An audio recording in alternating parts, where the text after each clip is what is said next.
Ang tulang ito ay para sa mga LDR. LDR.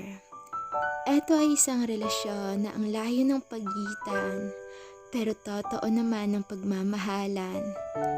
Alam nyo, bilib ako sa mga nasa LDR na relasyon kasi sila yung tunay na nagmamahal. Kasi biruin mo, kahit sobrang layo sa isa't isa, naging loyal pa din yan kahit hindi nagkikita.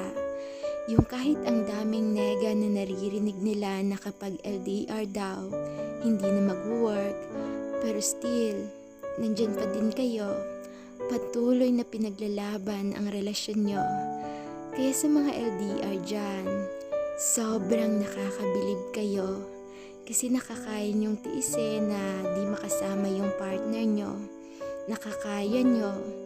Kahit alam ko minsan, sobrang hirap din sa part nyo. Pero dahil sa tinatawag na pagmamahal, walang distansya ang makakasira sa inyong dalawa.